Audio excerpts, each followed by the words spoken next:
Hey guys, I'm Ella and today I'm going to give you new adult recommendations. So this is something that I've been wanting to do for a while now, and I've been sick this week. Now I'm taking advantage of this moment of health. So I have 7 recommendations of new adult books here. I don't know why 7, I didn't have enough to do 10 and I had more than 5.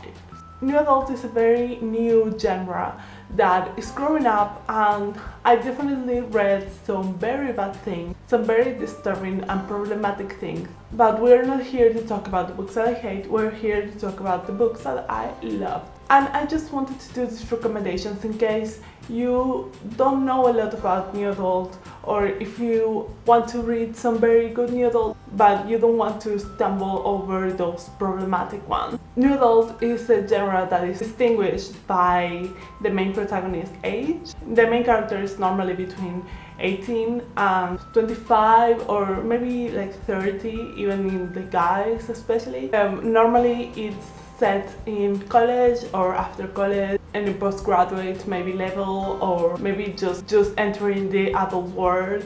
And yeah, it's super fun, it's super good when it's done well. It has sex on it. Some of these have a lot of sex, some of them just have one scene. So the first one is Wait For You by my dear Jaylene, or Jennifer L. Armentrout. So this is a series of companion novels. Each of the book follow a different couple. I read the first one and the third one. The first one is my favorite by far. It's about Avery, who decided to go to college in a place that's far away from her home, and she's trying to escape whatever happened to her in a Halloween party 5 years ago. When she meets Cam, she doesn't want to get involved because of all the things in her past, but he's super charming and he seems to be everywhere. I think in new adult there are a lot of books that deals with rape and abuse, and some of them they don't treat them with the respect that these subjects should have, but this one definitely does. It's a book that the guy is really respectful with the girl. He doesn't serve as a savior for her, but as a companion. And this book talks about the importance of speaking up, and you know, all the things that go through the mind of somebody that went through a dramatic experience. Number 6 is Losing It by My Carmack, and this book is about a girl who is tired of being a virgin, so one day she decides to get out and just have sex with the first guy that attracts her attention. Wow, like out of nowhere this guy comes and he's beautiful, he is charming, he's everything that she wanted to, so she decides to have sex with him. So they go to her place and they start doing it, and she backs out because she gets freaked out. Kind of a good thing, because the next day she goes to her class in college and she sees that he is her new teacher or teacher assistant, which is very bad but very entertaining. Unlike the other one, a very funny book. My Carmack does comedy and interactions between characters beautifully. It's definitely something that you would like if you would want to read funny and light-hearted, and something that is not very dark. The 5th one is Wicked by Jennifer L. Armentrout. Sorry that I have 2 books by her. Wicked is about a girl who she has fae as her job. So one day she encounters this fae that she never seen before, unlike anything that she ever met, which is something very dangerous. And then she meets another guy who also works hunting fae. This guy is very mysterious and it has a darker past. Anyway, it's so cool to see a paranormal new adult. If it's something that you would like, definitely pick this one up. I don't know if I made it sound like it's a love triangle. It doesn't have a love triangle. The bad guy is definitely the bad guy, but there are a lot of things that we discover in this book. Sometimes they are very predictable, but sometimes they are surprising and nice. Something that I like about new adult is that it's not insta lovey, insta attraction. You know, the characters are very aware of their body and their feelings, and they know that they are not falling in love with one look. Number 4 is Sweet Thing by Renee Carlino. This book, when I read it, I didn't like it as much, but it's been in my head since then. Sometimes I walk down the street, and if I'm not thinking about Warner or Ronan and Adam, I'm thinking about this book. It's a book about a girl who lost her father, so she needs to moved to New York to take over his coffee shop, and she's a piano prodigy, I think.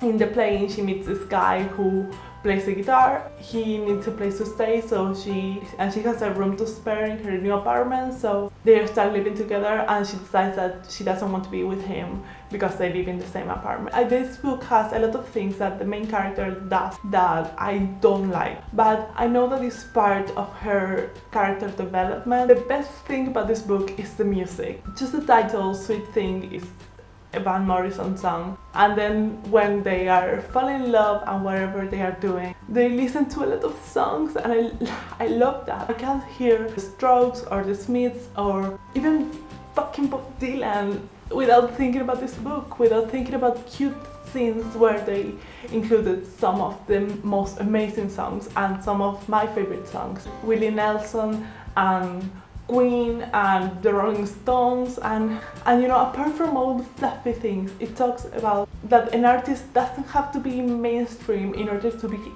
amazing. It doesn't have to earn a lot of money in order to do what he wants to do, what she wants to do, and the interactions between them are just amazing, and the writing is beautiful.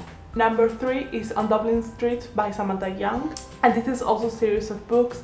I read the first 2, but both of them are really good. This is about a girl who has been hiding from her past for years, and she moves to a new place where she meets this wonderful roommate, but she's very closed off, so she doesn't want to have friends, she doesn't want to meet anyone. She just finished college and she's trying to discover herself, she's trying to discover what she wants to do. She meets her roommate's brother, and he is very determined in knowing her. As I said, she doesn't want to be with anybody, like they are attracted to each other, so they decide to start something very casual, something without feeling. When she says that she doesn't want to be with anybody, she means it. You know, there are some people that say that don't want to be with anybody, but after 2 seconds they change their mind. She knows what she wants and what she doesn't want. And also, she's a very anxious person. She has panic attacks, she has anxiety disorder of some sort. It's a wonderful book. It's not about their relationship, it's about her relationship with people, with their friends and with the guy and with the family. Number 2 is Easy by Tamara Weber, and this is about a girl who somebody tried to rape her, and she is saved by this guy, and then that guy is very protective of her. Like, her attacker becomes a stalker after that. It talks about rape culture in such an amazing way. It's a book that talks about the importance of, you know, self-awareness, and you know, without being too obvious. It gives a lot of great tips to girls reading this book to know what they should do in a situation like that. It's not extra fluffy, but it's also not extra dark. It's just something in the middle. So number 1 is the book that got me into reading new adult. And it's not the first new adult book that I read, but it was fairly on my experience. And it's Maybe Someday by Colleen Hoover. You know, you can read any Colleen Hoover book and I'm sure you would like it. After this one, that is my favorite, I love Slammed, and after that Confess, and after that Ugly Love. Hopeless is not, but it's definitely good. It's not as good as the other one. This book is about a girl whose boyfriend cheats on her with her best friend, so she has to leave her house. She doesn't have anywhere to go, and this guy lets her move into his place that he shares with another guy. And he is deaf, but he plays a guitar and she writes songs, and he needs somebody to write songs for his band. They start writing songs together, but the thing is that he has a girlfriend, so they can't be together. And the thing that I like the most about this book, the situation is not romanticized, you know. It's not, you know how some books the guy is with another girl and you're supposed to believe that he would leave her for the main protagonist. That doesn't happen in this book. This book is like a real situation that would happen in real life.